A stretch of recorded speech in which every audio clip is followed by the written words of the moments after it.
Hi, Dr. Sasse here from Sasse Surgical.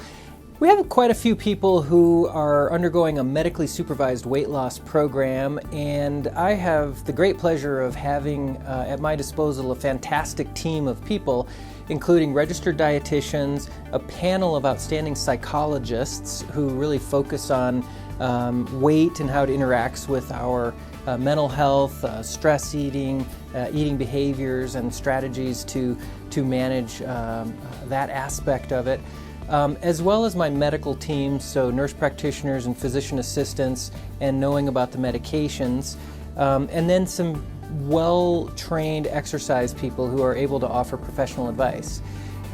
So why is it that the studies show that a strategy that combines all those elements really has a really poor track record of delivering long-term, meaningful, successful weight loss?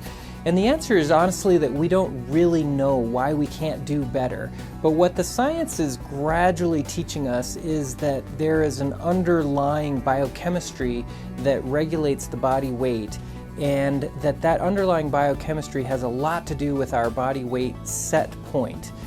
So if we don't go and change that somehow, then we're sort of doomed to transiently lose the weight in the short term only to regain it as time goes by. One of the interesting and kind of discouraging things about studies on losing weight with calorie restriction and exercise is that if you start introducing even a modest amount of more food or more calories into the system, all that weight comes back with a vengeance. And you would think that, well, if it took me 6 months and eating 1,200 calories a day to lose all this weight, that I should have to take 6 months and eating 3,000 calories a day to gain it all back. But that's not the way it works. All it takes is a small amount of calories coming back in the system and people revert back to that set point weight. So what is someone to do? Well, I think that what we have to do is just do the best we can with the science that we have today.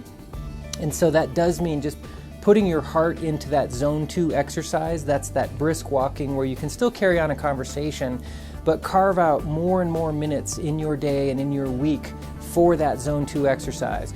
I know it means giving up a lot to walk an hour a day, 7 days a week, and then maybe doing even more than that, but that's really what it's going to require.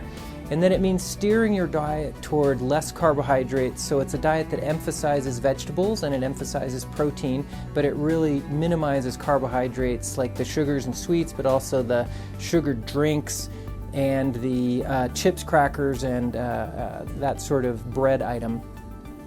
And then it may mean working on the mental health aspects. You know, if we're facing a lot of stress or we're battling depression and that's leading towards some eating behaviors that aren't helping us, then you have to attack that too. So that kind of multidisciplinary approach I think helps. Adding the weight loss medications can help a little as well. The data shows that people do lose a modest but real amount of weight with that over the course of a year or two. And then we keep striving, we keep working at it, and even if the biochemistry is fighting against us, you know what, we just keep fighting harder. I think that's the current sort of state of the art of medically supervised weight loss.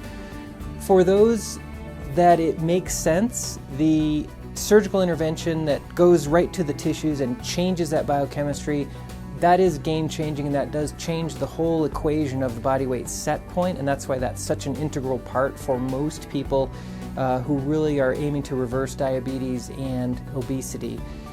But when we don't have that card available, those elements that I just described of medically supervised weight loss, those remain the state of the art until some new pharmaceutical elements come along that may help change the set point. And there's a notion that maybe just by the dint of durability and persistence that over time perhaps that set point will budge a little bit over many years of consistent exercise and consistent diet. That's the state of the art today. We work hard at this and we know that the goals of better health are worth that fight, so I wish you all the best and good health.